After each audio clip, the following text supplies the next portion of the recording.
Hey guys, I hope you're all keeping well. As the title suggests, in this video I'll be showing you and talking about the car I bought recently, which is the BMW M140i Shadow Edition.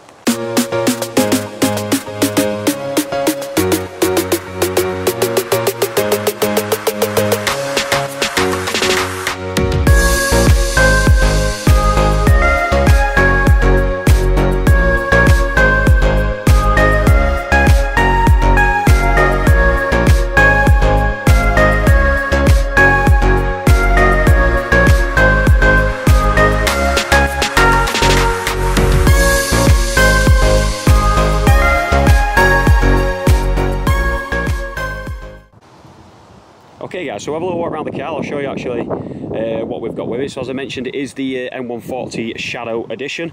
It's in sunset orange, not bronze. It's definitely sunset orange.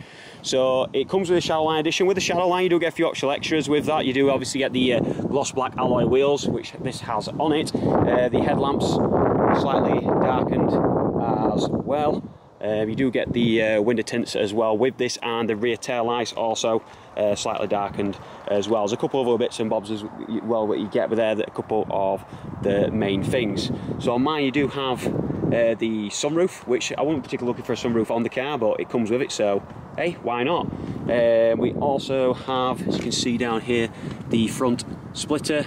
So it comes with, on this one, it's got the it was down as cream leather interior, but looks more white to me. It's got the heated seats. It's also got bifolding mirrors. What else we got on it? Oh, we've got the Pro Nav screen as well. A lot of these things don't actually come as factory extras. You do have to actually pay for them. Luckily on this one, a lot of that was already done. But yeah, it's a nice clean car. It's got everything. All the chrome finish on the trim on this side. It's all got 28,500 miles on this one as well. Badger centre of the steering wheel's also been changed as well. That looks pretty nice. So yeah, it's it. I'm really happy with the car itself. So I've had a bit of a look around the car. I've talked about a few of the extras which the vehicle does actually have.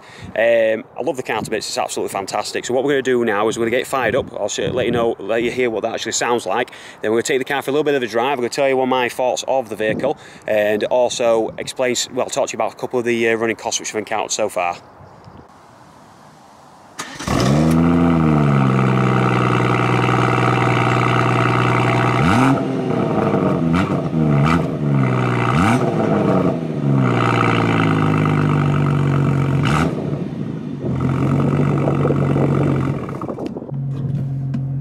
Okay, so we've had the car for just over 2 weeks now, and so far, absolutely love it, absolutely love it. It's, when we were first looking to buy one, initially when I looked to buy a car, I was looking at buying an M4 competition. The only problem with that is though, the amount of money we're going to have to actually spend was just getting silly to try and find one that I really loved. Once I saw this advertised, I just knew how to go look at it, and when I looked at it, heard it fire up, I just knew it was a car for me.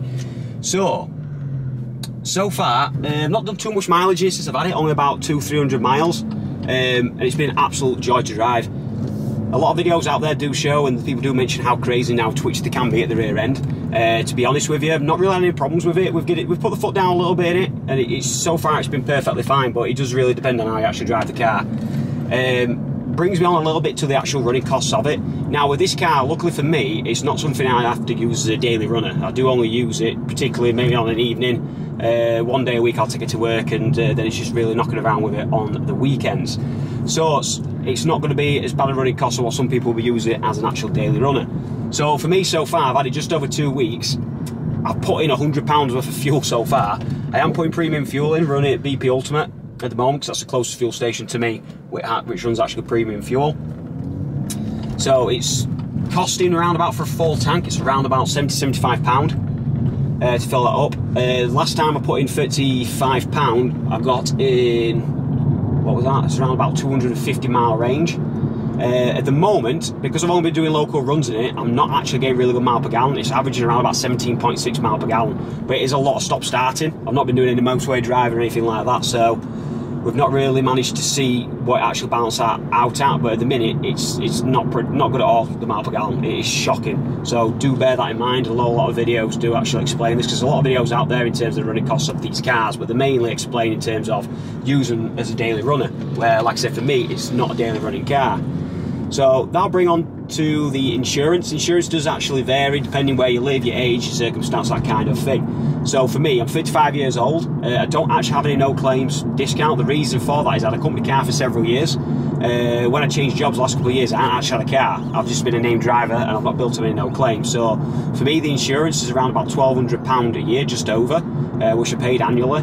The car is actually garaged on the night, and it is garaged pretty much all week as well, and that's all been declared. But there has been a lot of car theft in my area, so that has obviously affected the premiums, which is a pain in the arse. But it is what it is. In terms of tax, since the car is a 3-litre turbocharged engine, it's £180 a year tax, which I don't think is bad whatsoever. I was expecting it to be a lot more. So in terms of that, you can't really complain with it. I know there's a lot of cars out there you can get zero tax, £50 a year tax, but how they're as fun to drive as these are. So going on to some of the other running costs in terms of tyres, I've looked into this. Unfortunately, the first 2 weeks of owning the car, I have actually had a puncture. It couldn't be repaired, I had 2 nails in it, so I've already had to buy a tyre for it. At the minute, the car's running on Bridgestone Pretenders, so I replaced the tyre on the front. That cost me £125 plus fitting. I am wanting some Michelin Pilot Sport 5s, whatever they are. I've looked at the cost of them. If you do look on Black Circles, it can obviously vary depending where you are in garages and things, I'm assuming, but for a set and then Michelin tyres, it's around about £550, and that's for front and rears. The rears obviously being the more dearer, so I don't think that's too bad. If you are giving the car some hammer and some abuse, and you are doing a lot of miles in it, I can assume you're going to get through tyres pretty quickly.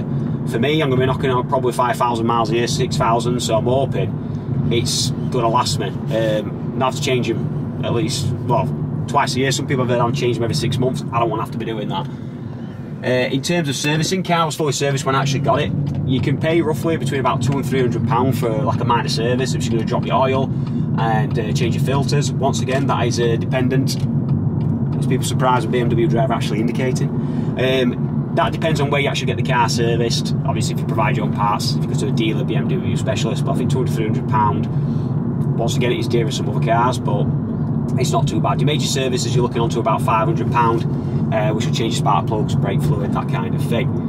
Luckily, all that's been done on this. Spark plugs only done 9,000 miles ago, so it's had, I think car's had about 3 or 4 oil changes in its life, and it's only 5-year-old, so I'm happy with that. What I'll probably do next year is just get a minor service and get the oil changed and the filters. Brings me on to brakes. So the disc pads, it's a lot of people do mention these as being quite costly.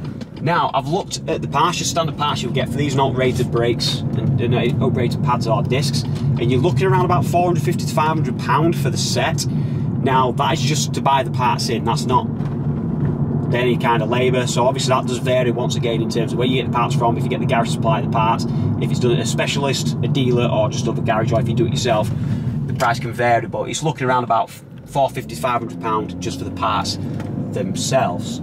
So for me, is it worth it? Is it worth the cost? So far, I've only had the car, like I say, 2.5 weeks, so I've not really had to put much of a cost in.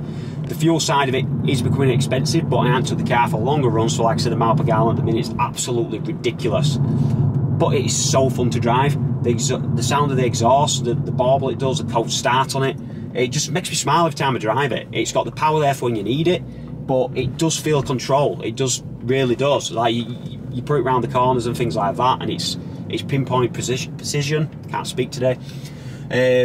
But I can imagine if you're absolutely going to be tanking it on benzene wet, it can get a bit silly. Or what is happening here? It's like people can see me in a bright orange car. Remember, orange, not bronze. Yeah, we're out. So yeah, all in all, I think if you are going to be using the car as a daily runner, it could get very, very expensive. But you've just got to manage it. It just depends how you drive it and how often you're going to be using the vehicle. But for me, like I said, because it is a second car, it's not a daily runner, it shouldn't hopefully be too bad. So that's pretty much about it for this video. I hope you've enjoyed it. I hope it's been a bit of an insight in terms of the running costs, my thoughts of the car, and also a quick look at my car itself. First time I've done a vlog in terms of the actual car, so might be the best, but who knows in future if I do get a new car or do any more on the car, I'll look to improve that. If you've got one of these cars, let me know your thoughts in your comments below. A little bit of thoughts of your running costs and your experiences with the car. Have you had any nightmares with any particular costs of it, or any times you maybe potentially lost back-end control on it? And yeah, that's it. So I hope you enjoyed the video. Please like, subscribe for more content, and I'll see you on the next one.